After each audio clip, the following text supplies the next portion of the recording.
all my dogs, make some noise up in this house.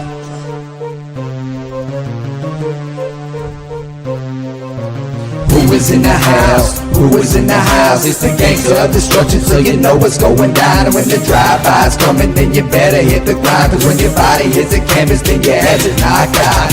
Who is in the house? Who is in the house? It's the gangster of destruction, so you know what's going down. And when the drive-by's coming, then you better hit the grind, cause when your body hits the canvas, then your head's knocked out. Fight with Adrian Whisper is like a fight with the devil, because when he's dealing with you, you cannot get on this level. Fight with Adrian Whisper is like a fight with a king. Good evening, everybody. This is Huge Pop, the Huge Pop Entertainment.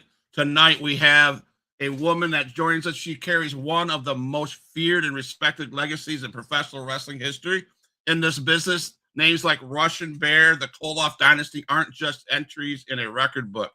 Please welcome to the stage Ivan Koloff's granddaughter, Melodie Koloff. How you doing tonight? I'm good. How are you? Wonderful, wonderful, wonderful. Thank you for taking the time to come on the show and share your stories of your grandfather, what you're doing now to promote his legacy and to launch your legacy, as we would say, in the business, right? So I asked this question to all the guys that or all the women that are wrestlers come on the show. I'm going to ask you the same thing. I know your grandfather and your family are wrestlers, right? Yeah. What was it like as a young girl, maybe 8, 9, 10 years old, watching wrestling? Did you watch a lot of wrestling? Was it live stuff? What did you do? Where did you get your wrestling niche? So it started when I was old enough to talk, really, watching VHS tapes of my grandfather wrestling. He'd show them to me like they were cartoons. We would watch them backwards first. You know, you had to rewind it for the VHS tape. We'd watch him backwards and he'd make jokes about it. Then we'd watch it and he'd make jokes about it. He'd be his little commentator. And so I just kind of fell in love with it like that, learning how they work, and went to wrestling shows growing up as a kid. You know, if you weren't with your parents somewhere on the weekends, you were with Papa and you were on the road somewhere. Got to see a lot of live shows. He was older and very retired, but you couldn't take him out of the ring. So I just got to see it firsthand up close. All right. So you've seen your grandfather in his maybe closing years of his career. Yeah, it would have been about early 2000s. Okay. Could he still go? Oh, yeah. I thought so anyways. Yeah. You weren't biased, were you? No. That's awesome that, for someone like you to witness your grandfather in his, maybe his retirement ages and getting ready to get out of the ring, And that was cool. So your grandfather is the man who ended the era, right? The era that we want to talk about. It's Bruiser Brody and all them, and he defeating Bruno Sammartino in 1971, right? Yeah. When did you first realize the gravity of that moment and how it changed the wrestling industry? I'd say there's two different moments. I actually did book reports on my grandpa when I was a kid because I knew what it was. I heard about that moment all the time. People come up at dinner tables and they're like, oh, 1971 Bruno. So you pick up pieces of the story and then you learn about the Cold War in history class and you're like, this is making sense. You start to put the pieces together. And so I did a couple book reports on my grandpa and he hated every minute of it. And I definitely think I realized the weight of it way after he died, once I got back into the wrestling scene, actually. And I realized how important that moment was for people. And it impacted lives more than I ever would have realized. So I definitely would say once I got back into the scene, I realized how much it impacted people. Wow. So I have to just touch on this. This is great. This is cool. So you did book reports while you were in school. Yep. On your grandfather in the Cold War. That is. Yep. I've never heard that. Now that to me, that's a fun book report. Right? You would think, but I don't know. It was just me as a kid. I remember sitting in the living room and I was like, Papa, I'm learning about the Cold War. And he goes, oh, okay. And he would tell me, that was why people hated me so much. And I was like, yeah. And I was like, well, you have kind of insider information. Like, you would help me with this book report. And so it just ended up being about him. And he was like, oh, well, that's not that important. Or he would undermine it. He's humble. But I did many book reports about him for sure. That is awesome. So fans knew your grandfather as the Russian Bear, right? Mm-hmm. a fierce heel? Was he that way as a grandfather? Absolutely not. This man would sing "You Are My Sunshine" to me. He would read me Disney princess books to go to sleep, put bows in my hair. He was just the sweetest human being. He would bring us breakfast in bed. He was just the sweetest human being. If I needed something, my papa was always there. So the heel that's on TV was really the big teddy bear that no one Yep. really seen, right? Yep. We often refer to him as our teddy bear. That's amazing to me. So, what is one memory you have of him that would completely surprise fans Ooh. who saw him only as the Russian Nightmare? What are some memories that you would want to share that people wouldn't even know? Um, let's see. I'm trying to think of some new. I've told a few little interesting stories. One story that comes to mind, he went to Pennsylvania or somewhere on a trip, and I was so upset that I could not go with him. And he was probably even more upset that I could not go. And so he ended up bringing me back a little stuffed animal, a little duck. And I named it Mr. Quackers because that was very original for little 7, 8-year-old me. And so whenever he went on trips, I would strap it in the back seat of his car. And I'm like, you've got to take Mr. Quackers on the road with you. And I would strap it in. And when I'd come back, it would still be strapped in. So he kept that little stuffed animal duck in the back of his car while he traveled wherever, even if it was a rental car. I would strap it in and they take Mr. Quackers with him. That's awesome. That's awesome. So even when he took his buddies on a road trip, they'd have to sit around Mr. Cracker. Yep. At this point, it was mainly just him and my grandmother. Okay. But and Mr. Quackers, he was the third wheel there. That's awesome. If there was a heavy burden that weighs on you of the Koloff name that fans don't see, what would that be? Define heavy burden. Like, is there something that is like, I don't know, that you want to, that people give the wrong impression of your grandfather that you want to make sure it's right? Make sure the Koloff name is like. I would say no. I think everything is exactly like I would ever dream or want it, which is crazy that, most people wouldn't want somebody hating their grandfather. But for me, when I hear people telling me how much they despised him and they wanted him dead or this and that, most people think that's harassment. But I'm just like, he would think that's such a compliment and it means the world to me. And I think it's even more impactful that he can have this legacy of inspiring people and helping people and loving people while also being that for people. I think it speaks more volumes than if he had another legacy for sure. So no, it doesn't burden me at all. It actually pushes me a lot, crazy enough. That's awesome. So every negative thing drives you to make it better. Absolutely. That is cool. So if you could go back to 1971, what is one piece of advice you'd give your grandfather before he goes through the ring? I would tell him to take in every moment of it. He was still pretty early in his career. I mean, obviously he'd wrestled for years, probably about 15 years at this point, maybe closer to like 10, 15 years. This was his hero though. And so obviously I'm about the age he was when he won the belt. And it kind of hits you, all this crazy stuff is happening. You're beating your hero. The best advice I'd have is just take it in, breathe it in, and realize what you're doing. Because he was a humble person, but I don't think he ever truly realized what the impact will be. I mean, none of us really do, but that would be the advice going back of just sit in this moment and take it in for a second. Okay. So we talk about pretty bows in your hair, doing the princesses. But is there a song that your grandfather would sing to you? You Are My Sunshine. Yeah. Was that an everyday thing? Is that, talk to us about that. Our family's thing. I don't know where it came from. My mom's nickname is Sunshine. And that was just from the time I was born. We always sang that to each other. And I don't know. It just became our thing. Okay.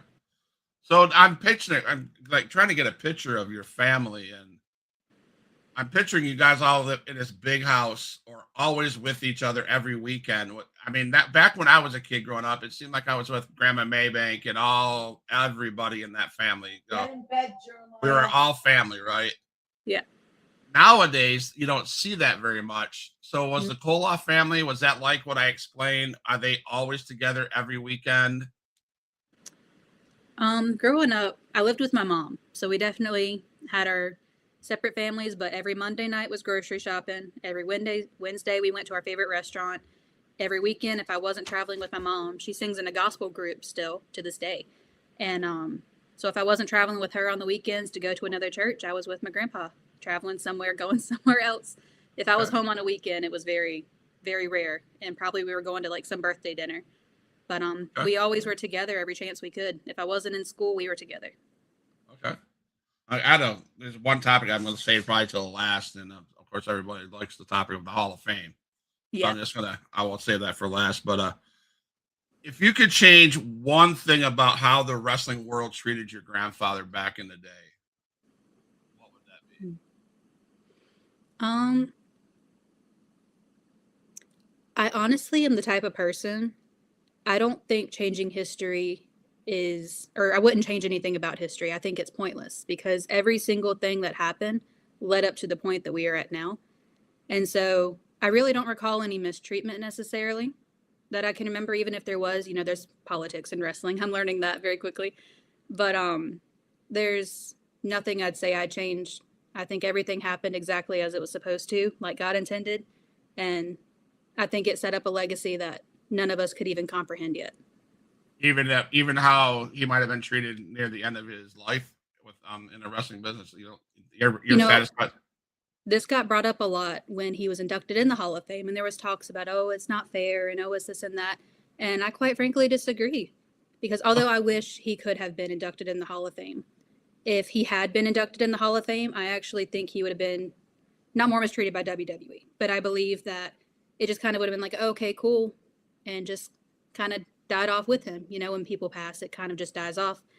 In retrospect, I think God had a purpose for it being after he passed away, and now it can continue his legacy all these years later and just inspire people more than if he had been inducted when he was still alive. All right, so let's go back to when you were a kid growing up. What was it like growing up with the Russian Bear as your grandfather, and how did the world famous heel differ from the man his family knew?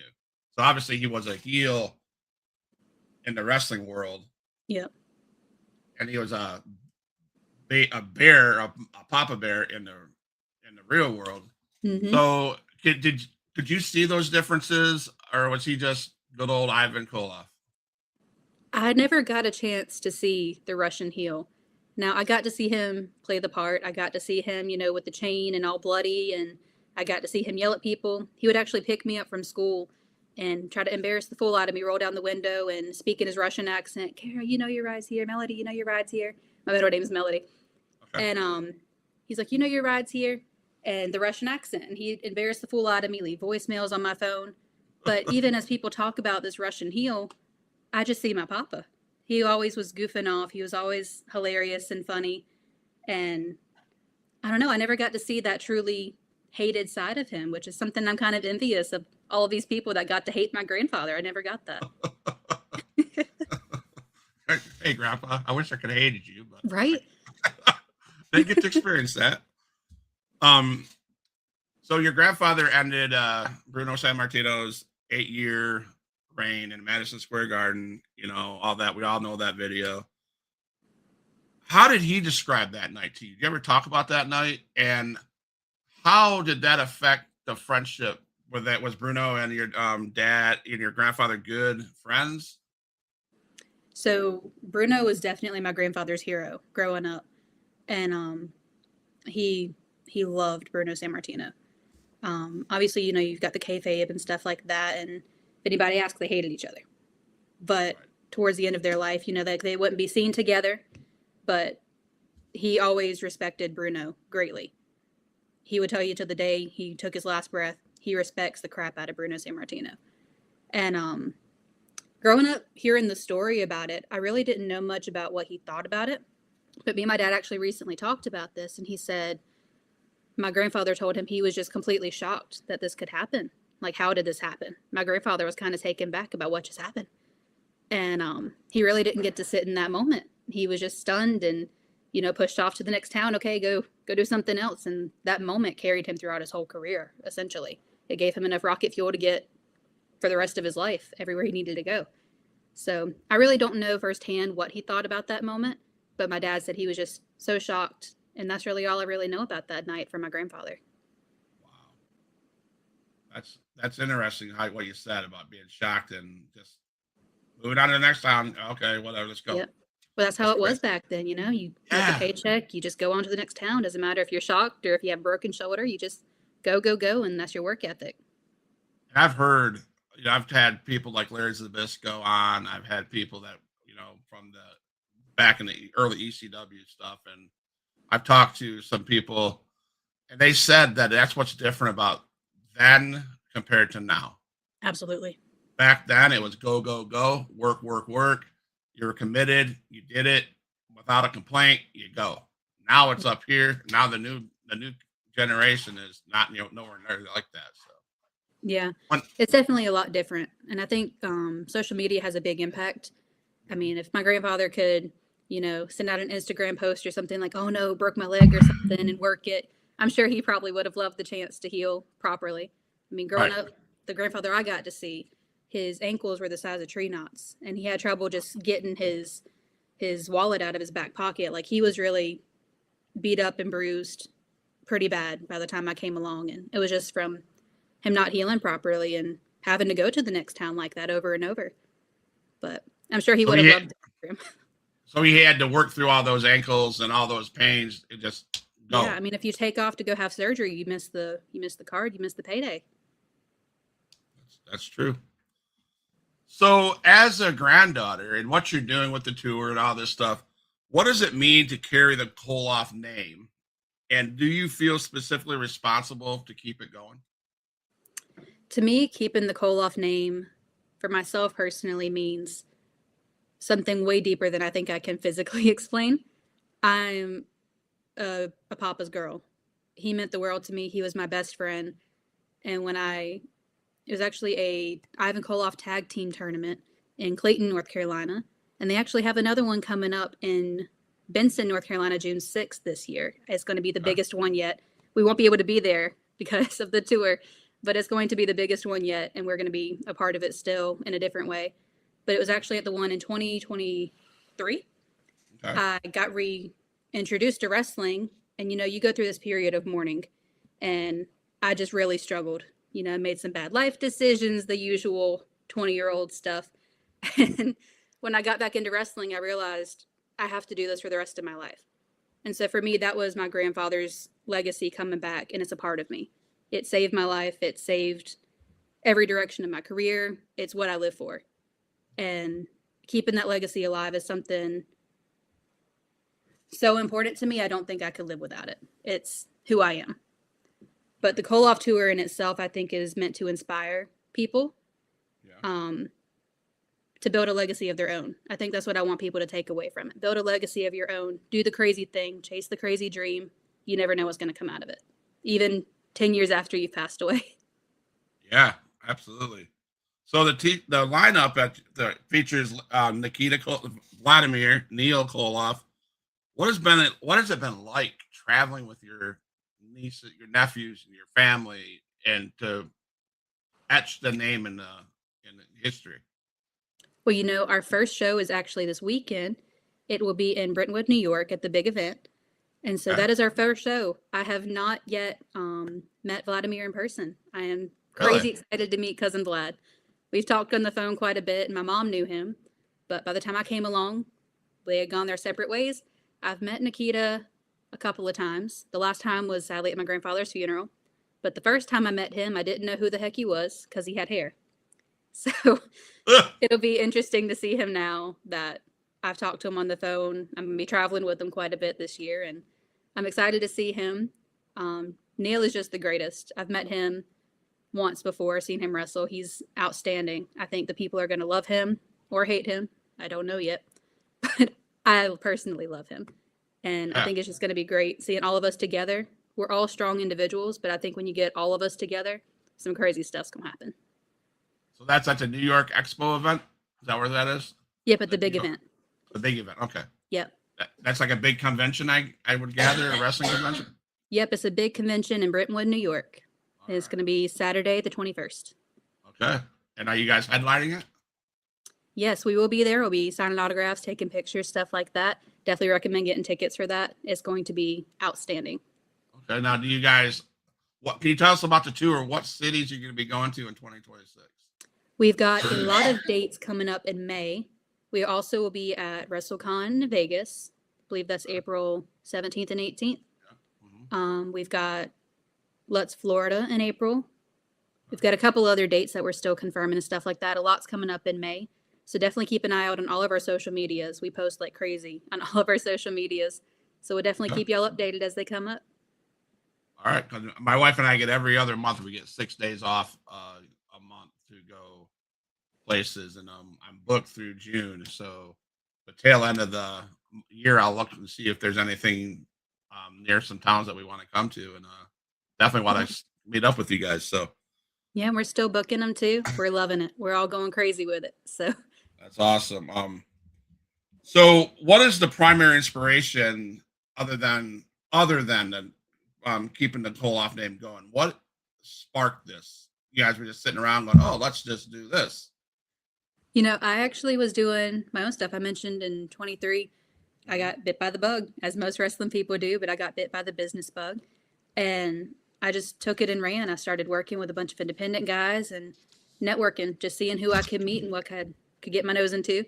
And I was reached out to by Neil and Nikita and Vladimir and Leon, and they said, "Hey, do you want to go on tour to represent Ivan?" And I said, "Oh, yeah." So from there, we just it came out of the blue, blindsided me, and it was definitely a God thing for sure. Absolutely. And now you've been hanging out with Nikita. You mentioned Nikita. What is that relationship like now that you guys are working together? Is everything coming together? You guys growing closer to, finally getting to work with your relatives and on a wonderful project? Yeah, we all have just a deep family relationship, I think. I mean, this Russian bloodline is strong, stronger than chains. I'm so excited. There's no ill will or nothing towards anybody. We've all remained close, even through generations. I mean, I'm the granddaughter of Ivan Koloff, and I still feel included and I feel wanted there, which is crazy. I don't wrestle, I don't do much, but I'd like to keep his legacy alive. And I think that's what makes us so strong. We all have a common goal of reaching new people and creating a legacy and impact in the world. Right. So not only was your grandfather big in WWE, whatever, he was also a huge part of NWA. Oh, yeah. So no, I mean, a lot of people probably don't touch on it, but what are some untold stories about your grandfather in NWA that you've heard either from Nikita or your father? What are some stories that you could share? Specific stories, I really didn't know much of the timeline of stuff, but little NWA type of thing.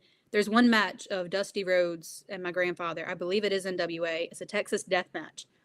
I would watch the crap out of that video and make him watch it with me. It's a coffin match. Okay. And I laughed so hard about him being thrown around that ring. He'd bump his head on the coffin or something. Yeah, I really don't have many stories about like the business exclusively, but I loved watching those matches. YouTube had just come around this time. And so that replay button got used quite a bit to watch all these matches. And he definitely relived the NWA days quite a bit by the time I came along and could work the internet. So now, your Koloff family, have you did anything with SICW, Herb Simmons, Cauliflower Alley Club, anything like that? We're working on a lot.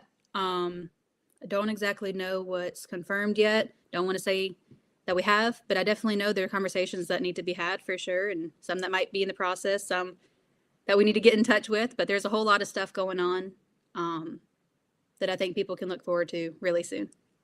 Okay, so other than the tour and the reunion tour, are you working on any books, documentaries that you could share with us about what those are about? I am working on a book, a documentary, something I've been throwing around, kind of testing the waters for. But I am in the process. I'm about halfway done with a book, and it's going to be a different side.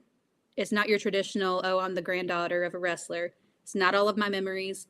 It's actually based around picking apart the mindset of Ivan Koloff from an inside point of view. The philosophies that he taught me, the things that I learned, the lessons he learned and passed down to me, kind of tearing apart where he learned those from. It's a book about that, about you get the history of Ivan Koloff and the memories, and somewhere in between, you get an inside look into that bald head of his. So I'm really excited for that to be finishing up and be released soon. I've read it, some stuff when I was doing research, and you mentioned legacy, love, and truth has been a big part of the journey. How has your faith helped you navigate through this hard questions and emotional realities of doing what you're doing or planning on doing? If I didn't have the faith that my grandfather instilled in me, I couldn't do anything that I'm doing. I've mentioned a few times this is a God thing. And with God things, I think there's things that try equally as hard to stop you from what God's got for you. And I believe this was also true in my grandfather's life. I mean, you can see numerous times where he had these amazing things, but he worked very hard for them. And it was his faith that kept him strong. In the middle of it, there were some rocky roads with drugs and alcohol, and very much not a Christian man. But towards the end, I think that's really what kept him on the straight and narrow and made this legacy possible. And so we try to take that with our faith as well. And if it wasn't for Jesus and God, I don't think I could do any of what I'm doing. You have to have patience, and you have to believe that what you're doing is the right thing. And that's hard sometimes, 100%. You hit it right on the top of the head, and it's like, and as a podcast guy, and doing it for fun, and it's like you want more, but if the faith isn't there, you're not gonna get it. Absolutely. So that's one thing that my wife would say. That's like you said, just keep your head down, keep going, doing the right thing, and things are going to be, get good. And I believe that. So, when you're talking on the tour and talking to fans and friends and that ask you about your grandfather, what would you tell them that the one match you have to watch, not other than obviously you need to watch the Bruno Sammartino match. Yeah. What do you have to watch to really understand how good Ivan Koloff was? Crazy enough, it's a match where he loses. But Okay. there is one match of the Rock and Roll Express and the Koloffs. I believe it's Nikita. It's Nikita or Crusher. I believe it's Nikita. They're in Shelby, North Carolina. That is by far one of the best technical matches I think my grandfather has ever had. That's on the internet, I believe. There's some funny ones. I mentioned the Texas death match with Dusty, and there's him slapping Pat Patterson. I made him watch that video a gazillion times until my stomach hurt, and he was just like, I want to get up. But I think as far as who my grandfather was as a wrestler, if you want just good technical wrestling, that match is by far one of the greatest. Rock and Roll is outstanding in that match, and my grandfather's also outstanding. But I think it's a good example of what wrestling should be. Let's talk about the Hall of Fame. Okay. Is there any hard feelings about how it went down and what didn't happen, what should have happened? Do you guys talk about that at all? Or is that just a subject that us internet people, us podcast guys want to, how does that affect your family and their idea about the WWE or any wrestling Hall of Fame? There is no ill will whatsoever. I mentioned it a little before, but I think everything happened exactly as it should have. And for them to even remember somebody that's passed away so many years ago, they didn't have to do that. It was a thing we kind of had accepted. He couldn't be recognized and be in there with his friends, but we'd kind of come to terms with, what, we have what matters. And we very much were content with that. And so for WWE to extend that honor of, we want to remember him, it made me realize how many people still cared and that there is a legacy worth pursuing here. And if it wasn't for WWE, I don't believe I would have had any of that strength to go forward. And so there is a lot of talk on the internet about, oh, it was this, no, it was that. Truthfully, we do not believe any of that. It's all for speculation, but we truly are thankful for WWE and just giving us this opportunity to be able to talk about them. Yeah. I just, I know you mentioned your grandfather in the car talking Russian and stuff like that. Yeah. So just a funny quick question. Did your grandfather ever use his Russian accent at the dinner table or just to mess with you guys as a family? Oh, absolutely. All the time, like painfully. So I mentioned in the car pickup line, he'd roll down the window and talk in the Russian accent. He'd leave me voicemails while I was in school, and I would get so mad. So mad. He would be like, these Americans are gaining on us. We've got to have Mission Summit meeting right away. I hate these Americans. And I'm like, I'm going to get arrested. You cannot leave these on my phone. And I would be so mad at him and yell at him constantly. And he would laugh and he would laugh. But he would use it, and, people would come up to the table and he'd start talking in the accent. It was just, I very much understood it was what he did. It was his job. But sometimes the things he would say, I'm like, Papa, I'm going to get arrested. You cannot leave that on my phone. But it was used quite often at home. So how old were you when your grandfather passed away? I was 14, 15, about to be 15. So you had many, many talks, conversations with him in the living room, on the porch, walks, drives. Did he ever mention that? Was there ever a time that he was not sure if he wanted to wrestle anymore? No, 100% no. From the time he saw it on the TV in the mid 1940s, I think he was 6 or 7 years old, and he saw Mad Dog Rashawn wrestle and all those other guys, and he went to a friend's house that had TV and saw wrestling and said, that's what I got to do. And from that moment forward, he trained his entire life to be a wrestler. He had a gazillion brothers and sisters, and I think there was 10 more. He was the 11th, middle of 11. And so he would wrestle with his brothers and pick on his sisters, and bulk up. And literally every moment of his life, he wanted to wrestle. And that's who he was. He was driven. That's awesome. That's awesome. So in your conversations with him, you'll probably hear asked this many times. Does he ever talk about anybody ribbing him or any funny road stories because I know there's road stories. In the wrestling business, they all have road stories. I've heard many. So did he share any with you, or do you know of any? So when I would hear these stories, I've mentioned a few times, my grandfather had an office that was actually a home gym. We called it the office. I don't really know why. Looking back, it was just a typical thing growing up. But I would go in there and work out with my grandpa. I was probably like 4 or 5 years old, had no business lifting weights. And we did it without my grandmother knowing half the time. But I would be in there bodybuilding with him as a kid, and we'd just sit and talk. It was like his therapy, looking back. And he would tell me all these stories. He had posters all over the walls of his friends. And so while we're working out, he'd just go and list and talk about all these people. But the funny thing is, I did not get these stories in a very straight, this is what happened answer. He told me them in like these adages and fables and stuff like that. One that comes to mind is the plane ride with Mr. Fuji and the Iron Sheik. He told me that he had way too much apple juice to drink, and Mr. Sheik had way too much apple juice to drink, and their stomachs were hurting, and they wanted to get off the plane, and Mr. Sheik wanted the apple juice that my grandfather had because it was better. So they got into a fight. And then Mr. Fuji said, no, I'm the better apple. Enough with the apple juice. Mr. Fuji apple is what he called him. And they got into an argument. And so Mr. Sheik said, Ivan, I think you're an apple, and took a bite out of his neck. And that's how he got the scar on his neck. Now, all of this is true, except it wasn't apple juice, clearly. They were on the plane drinking and fighting and doing crazy stuff. But that's how I heard these stories growing up, is just through these crazy lens. He had a wild imagination.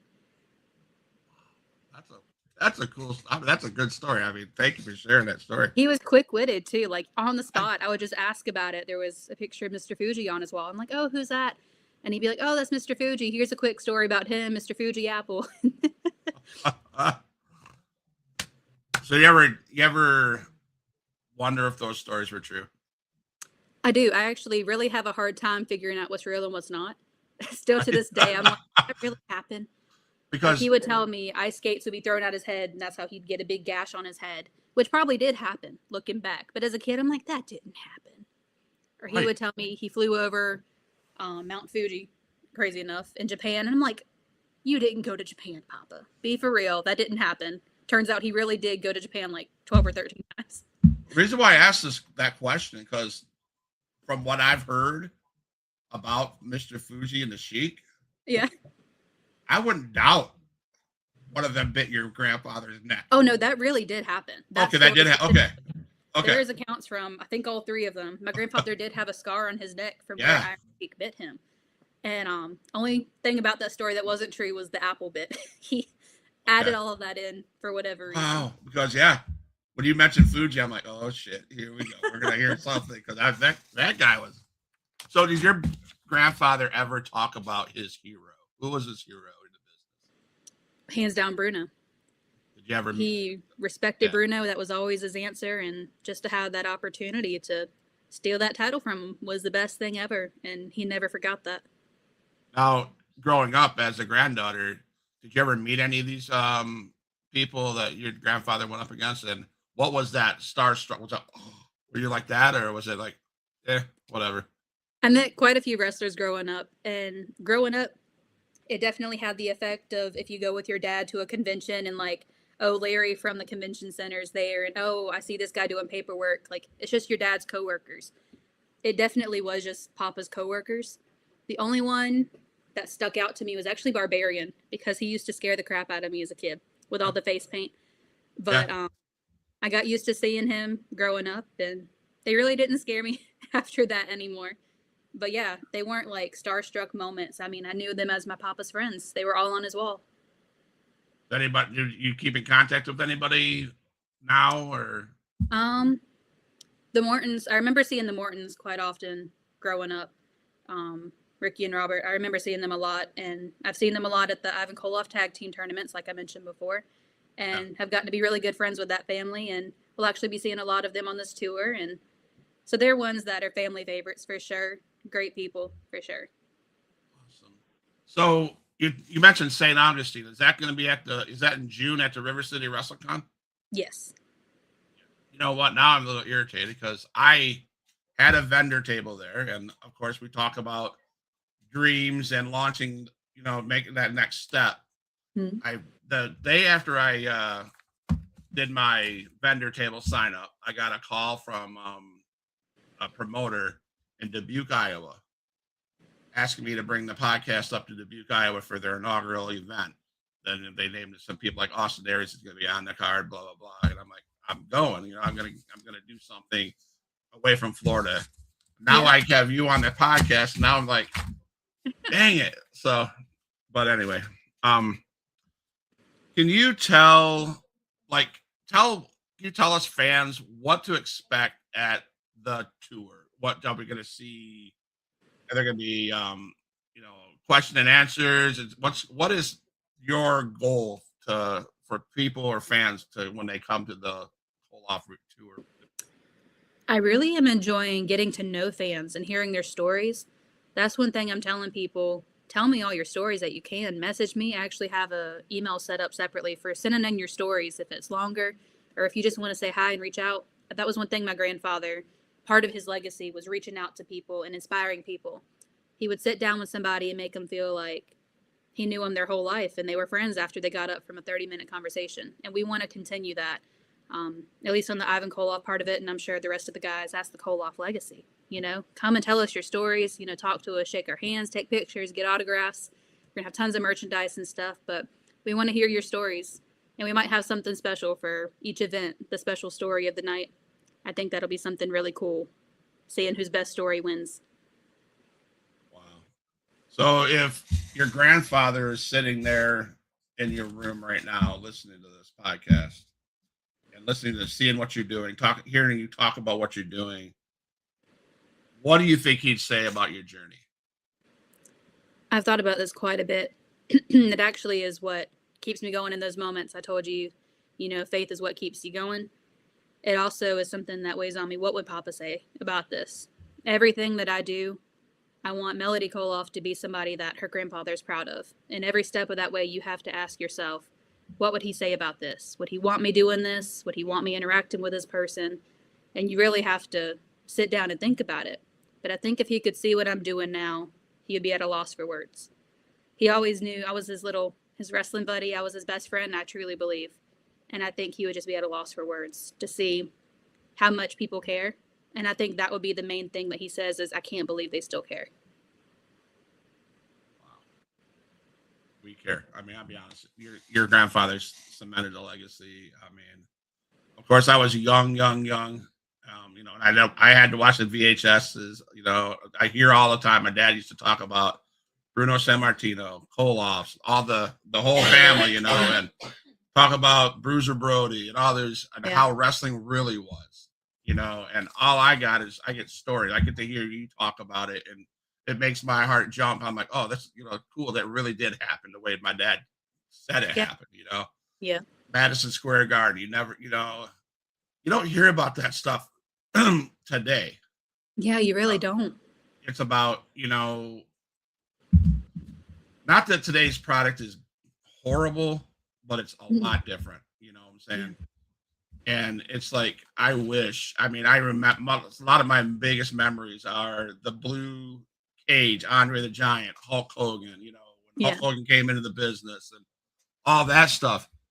And it's so easier. You got Jesse Ventura down at the ringside interviewing, Vince McMahon interviewing ringside. That's the stuff I like. That's the stuff that, and that's what draws me to SICW, Herb Simmons. They bring it back. They have all the old wrestlers and, the legends, in their thing.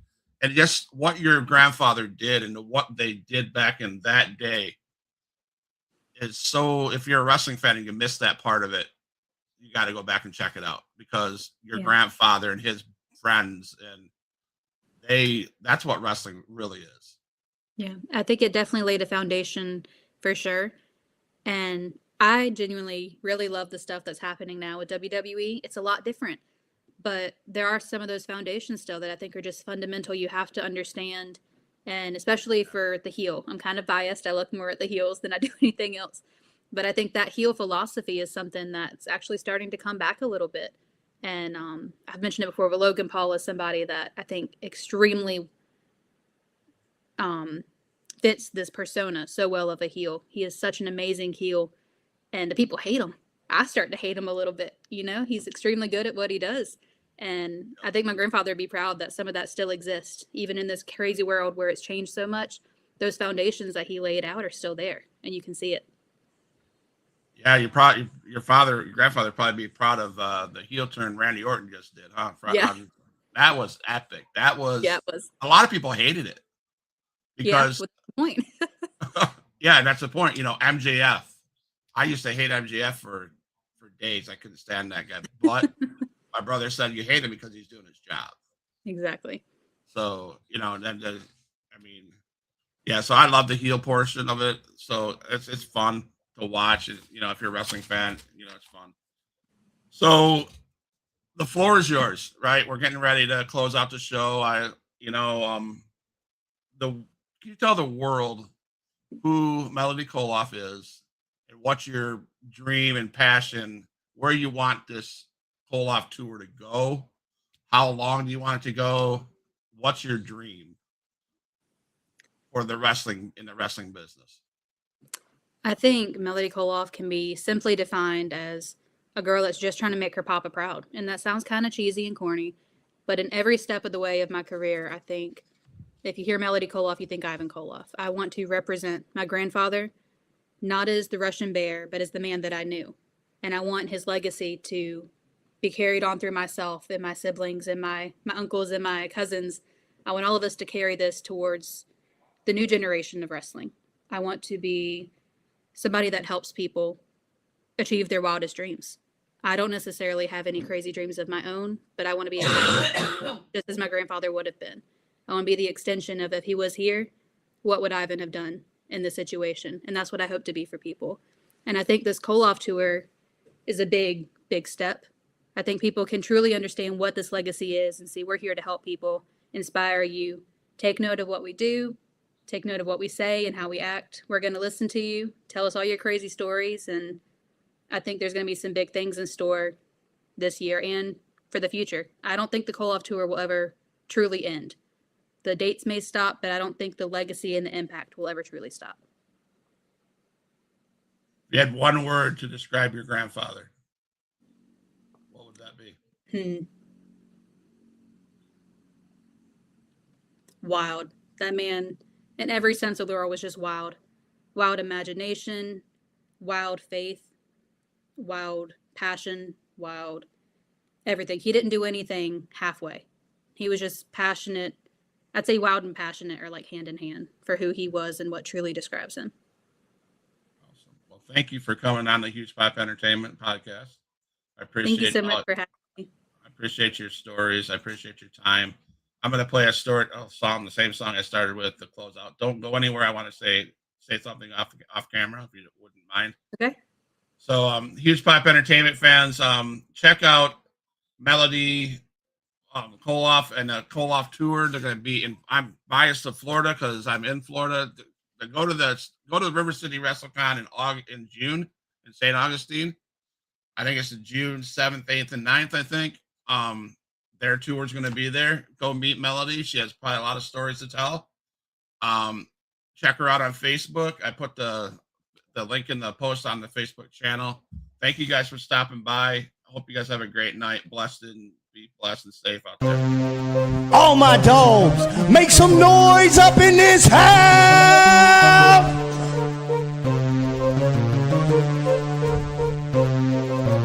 Who is in the house? Who is in the house? It's the gangster of destruction.